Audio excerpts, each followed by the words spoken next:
Hello, hello, hello. Now, that is obviously normal for any live event. Things never go as planned. And I am really sorry for anyone who planned to watch it on LinkedIn, but the streaming software managed to cancel the event just after it started. Network error, network issue, whatever. I will troubleshoot it or argue someday later. For now, YouTube will have to suffice. So, with a bit of delay, I am really happy you joined me. As you can see on the left on my screen here, we'll be talking about Evilginx and how to set it up. So, I guess without further ado, I will start. So, as I said, I'm planning to show you how to set up and use a nefarious piece of software called Evilginx. What is Evilginx? Well, let me answer that by quoting the developer. And I gotta read this one. Evilginx is a man-in-the-middle attack framework used for phishing, logging credentials along with session cookies, which in turn allows to bypass two-factor authentication protection. Simple as that. I won't be explaining what phishing is and what session cookies are. I did a job on this a couple of weeks ago, and you can actually go and listen to it on my previous live. I'll focus on the man in the middle part. Evilginx is basically a lovely reverse proxy that streamlines creating and deploying phishing endpoints. Once you're able to fool a user into clicking your link, Evilginx helps to do the rest. It sets up the certificates, proxies the traffic, and steals whatever needs to be stolen in order to take over a victim's session. This tool was developed by Kuba Grecki, who is well known in Polish and I guess not only in Polish cybersecurity world for his expertise in authentication. Huge shout out to Kuba for his great work. Let me just repeat my invitation on LinkedIn. Sorry about that delay. I really need to work on the technical issues. Yeah,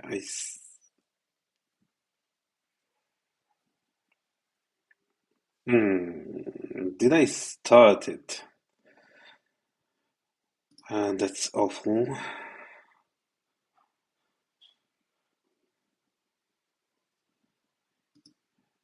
Can anyone confirm you can see my screen?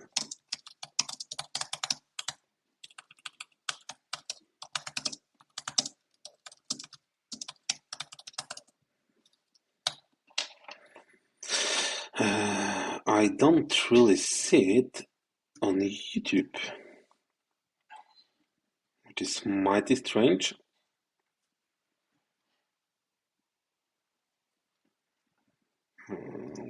Let me just check it quickly one more time here. There is an Evilginx. No. I'm online. I have no idea what I'm doing. Okay, sorry about this. So, moving on. So, in fact, what I will do today is barely scratching the surface of this topic. I want to get you started with some basic tasks, how to set up a local phishing site, and how to install the software itself, but not really much more. The tool is very sophisticated, and Kuba himself offers a very comprehensive course on Evilginx mastery. So if you want to know more, if I spike your interest, I will leave the link in the description. Well, basically all you need to do is Google Evilginx and you'll definitely find it. It's a must for anyone who wants to get headfirst into phishing. So, when I initially pitched this idea of showcasing a hacking tool, I was asked why a security company focused on user authentication should in any way endorse showcasing a tool which is built and designed to the very opposite of what the company does. Well, my guess was first because it's cool and easy to use and it's fun. It was not the best answer. So I actually took some time to ponder the larger question.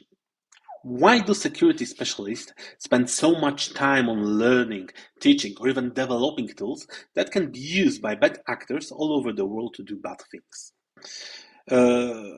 One might say that, well, in order to sell a cure, you must first create a disease, but that wouldn't really be fair, at least not for the hardworking cybersecurity class or crowd.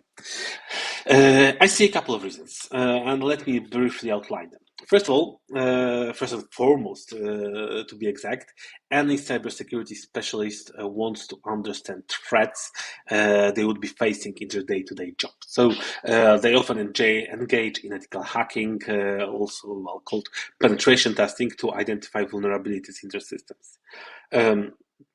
By mastering such nefarious tools, they can predict villain behavior, tactics, and are able to anticipate and mitigate potential threats. So this both allows to strengthen the defenses, like tweaking the firewalls, configuring IDP or IPS systems, or any antivirus software. Secondly, by understanding how hacking tool works, security specialists can better analyze the aftermaths of a security breach, identify methods used to determine potential extent of damage.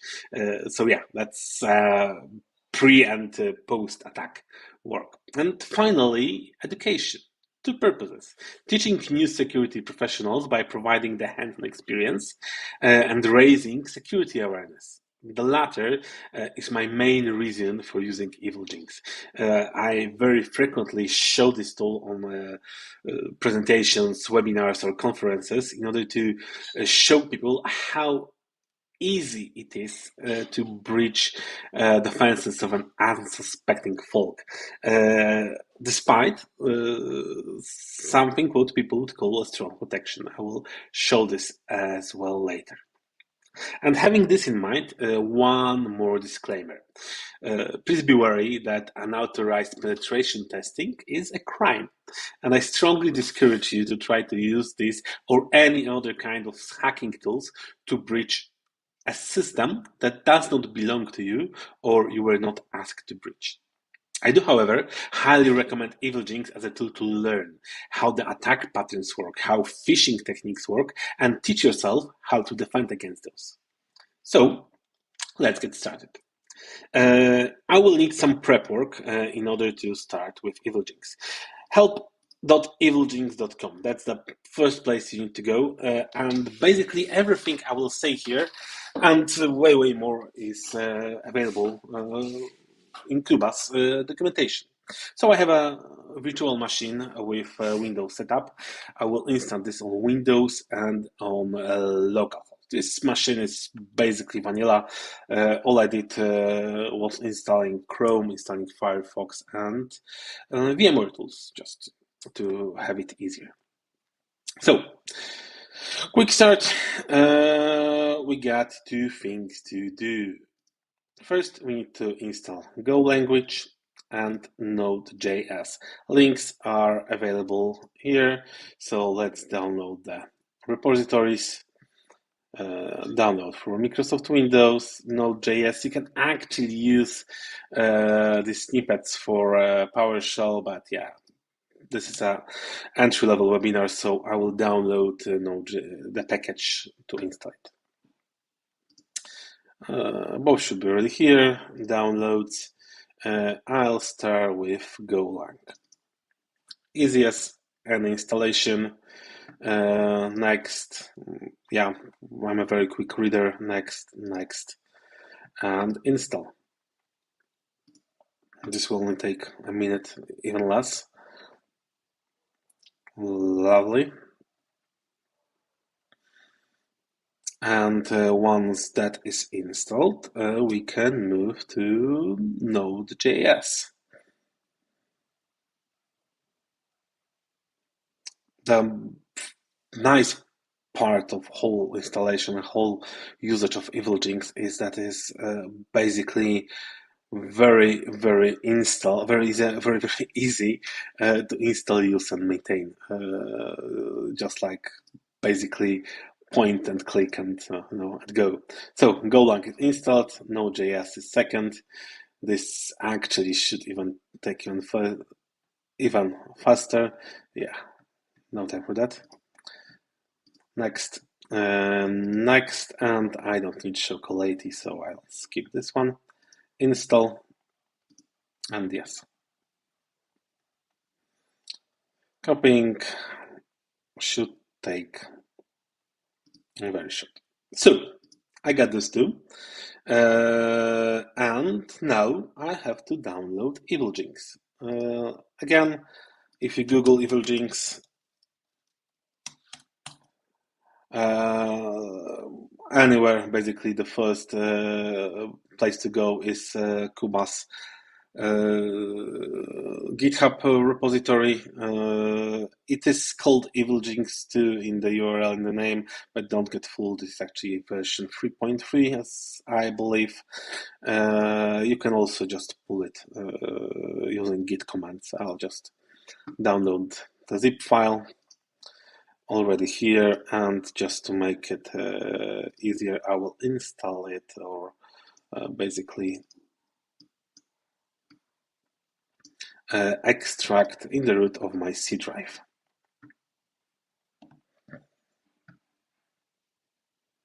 This also should not take long. So once it's installed, we will make the application, will compile it using provided scripts, and we'll be able to run it.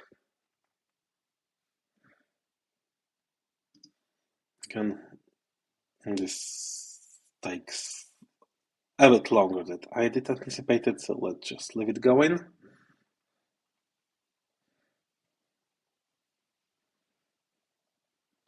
Okay, Evilginx master, we're here. Now we need to run the build, but just out of, or maybe not PowerShell, even actually PowerShell is not my king here. I'll use command prompt and cd Evilginx master. I haven't been doing this for a long time. Evilginx2 master, exactly, and build.bat. The build process also should take just a moment, and once that's done, we're almost set to go. Basically, this process looks almost identical on Unix systems and Linux and Mac. Well, yeah, it's just use make instead of build script for your deployment. And yeah, you also can download repositories for Golang and Node.js for your platform. Let's see if that's done. Just a little bit. One thing I hate about terminals is the lack of progress bar.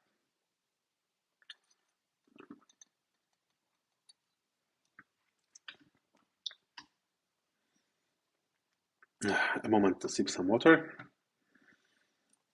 and we'll be basically done here. If you follow the deployment guide on Kuba's site, you can learn how to deploy it locally and remotely. Well, basically, both are very similar. We will focus on the local Windows deployment. And yeah, we'll follow the documentation, we'll follow the instructions almost to the letter. This is something that's not longer valid. All right, we have it. So let's go to there. Actually, if you go to the master, there's a build directory and there's an Evilginx binary. One would be tempted to click it, but yeah, that's not the way to do it. What we need to do is from the root directory of Evilginx, execute this command. I'll just paste it. Build Evilginx add path to Phishlets and to redirectors. The developer is crucial when you compile the software yourself. Without it, the software has issues with certificates, etc. At least from my experience, I always run it with the developer part. And as I mentioned, I did skip the -p option as this is not required anymore and would not work. And that's how Evilginx starts. Let's just allow it on the firewall. Lovely logo, lovely information. There are some warnings. It's a clean installation, nothing is set here. There is one phishlet available, which is basically, let me show you this phishlet, which is basically not really anything at all. I'll just open it with Notepad. It is just an example of how phishlets should be constructed. Well, basically creating phishlets is an art of its own, and it's part of the mastery course I've mentioned at the beginning. I do have my own very nice and working phishlet for a tool called Microsoft Office. Actually, I call it Outlook. Let me just copy to the Phishlets folder. Creating Phishlets will not be part of this live. Why? I think to honor Kuba's wishes, he doesn't really provide any Phishlets to download. You probably can Google and find some, but those seem to be tested. But again, this here is not a step-by-step tutorial. I just want to nudge you in the correct direction, and I want you to try your own stuff. If you ask me, I can sell you this, send you this phishlet, but yeah, the biggest part of the fun is discovering everything by ourselves. Now, if I'm willing to restart the software, but before that, I will do one more thing. I will open command line, but with admin privileges. Yes, and I will use this command certutil to add Evilginx to my trusted store. Enter. Enter. And again, enter. Yeah, I forgot that this copies first. So, root added. We won't need this page. Let's start Evilginx again. And we're here. We have the phishlet imported. So, what we need to do to start our own phishing campaign.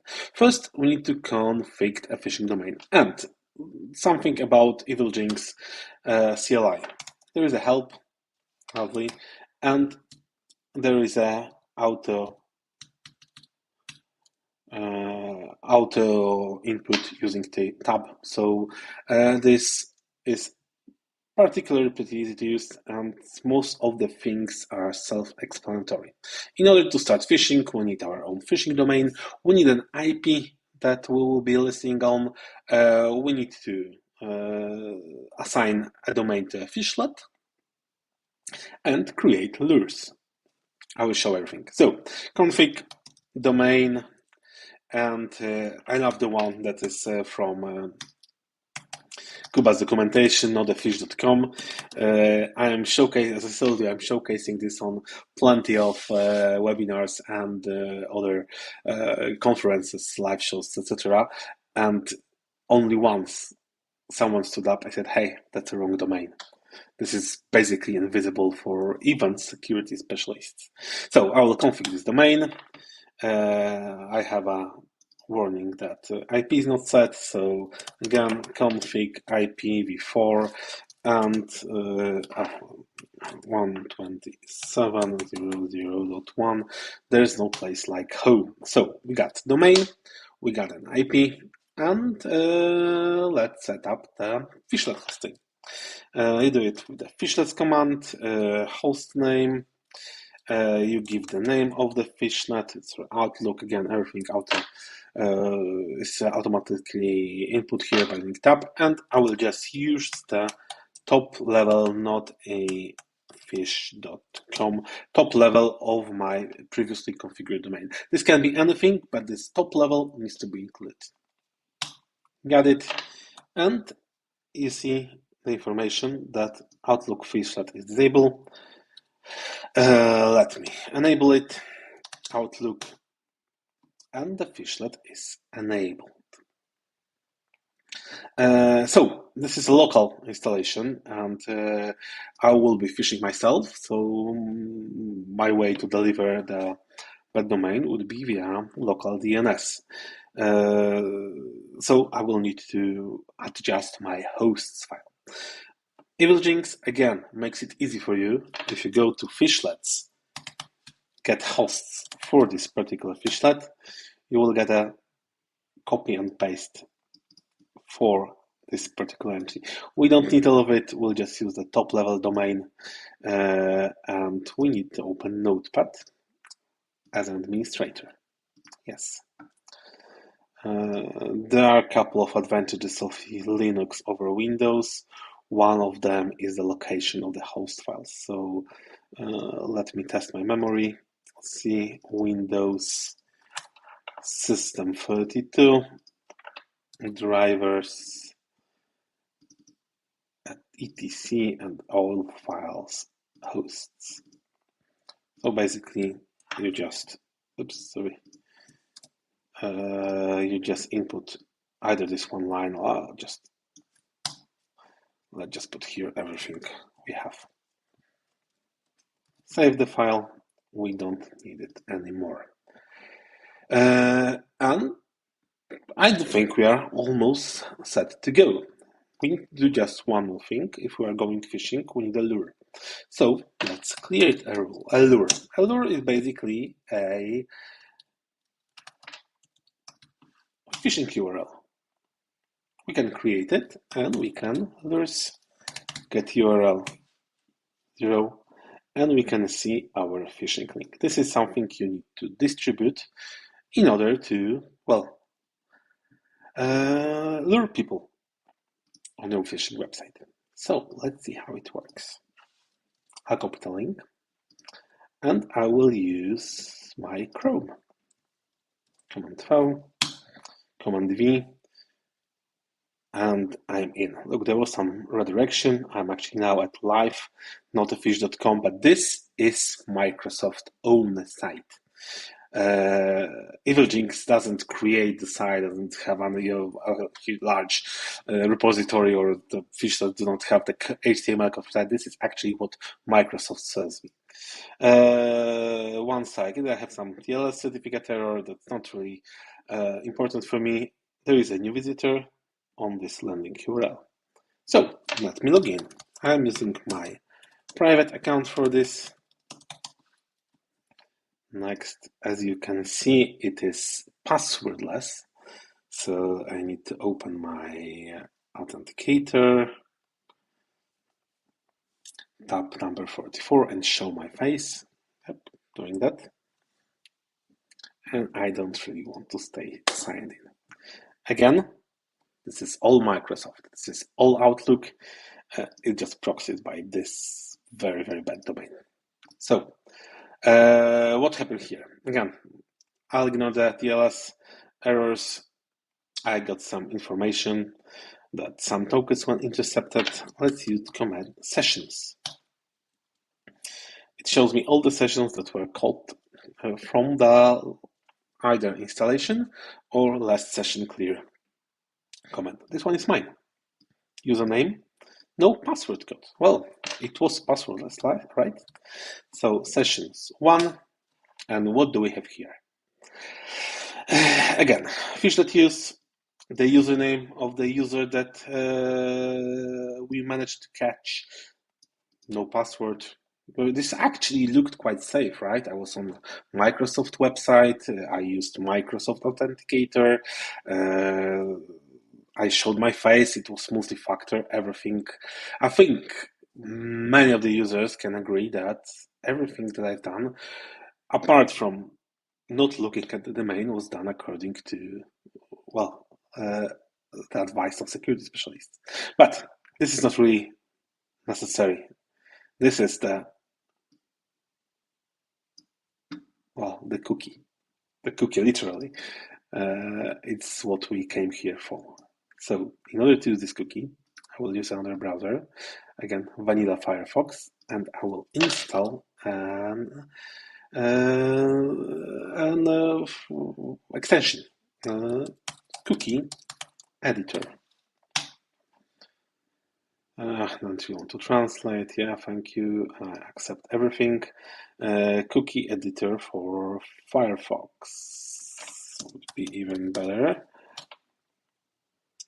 Yep. This is my favorite. Very simple to use. Actually, it is scary how easy it is to use this tool. I'll pin it to toolbar, and now I can go to Real Outlook.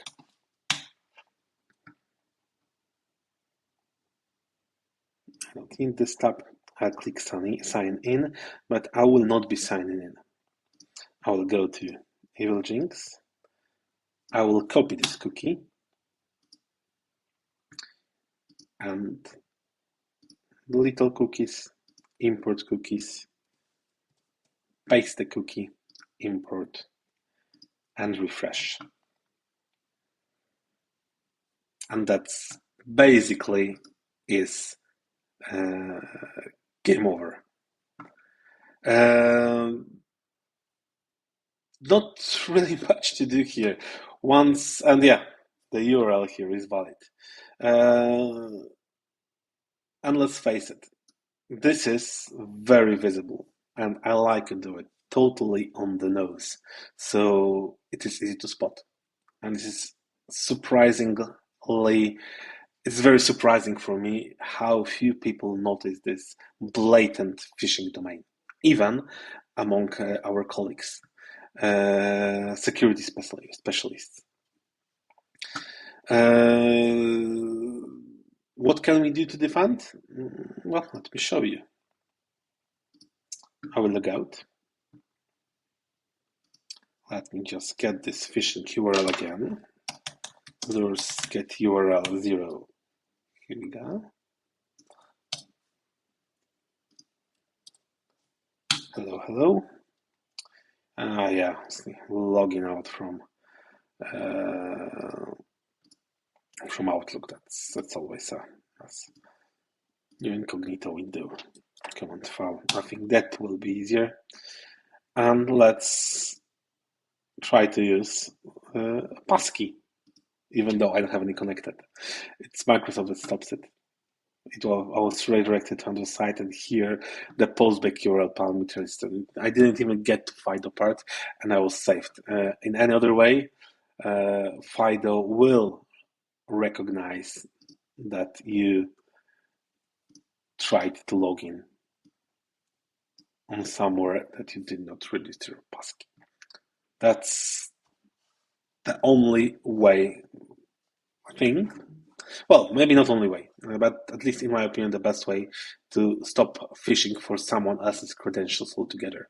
It won't obviously stop a bad actor that has access to your computer, but that's a completely other side to the story. So, if you want to know more about how FIDO works, or how to protect your applications from phishing, how to protect from Kuba's lovely tool, feel free to reach out. We can really help with that. That's our business, and that's what we do.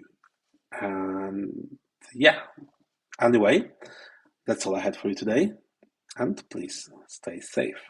And I will stay here a little bit longer and ask for questions. Let's just look at this beautiful logo while waiting for any.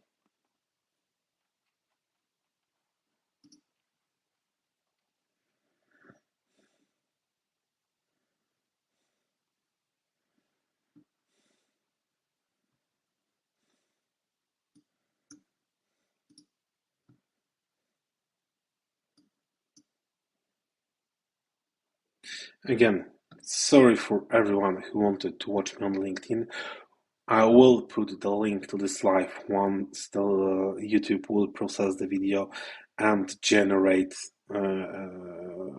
everything that's needed for it to replay. And well, I hope this was informative for you. Thank you and have a nice evening.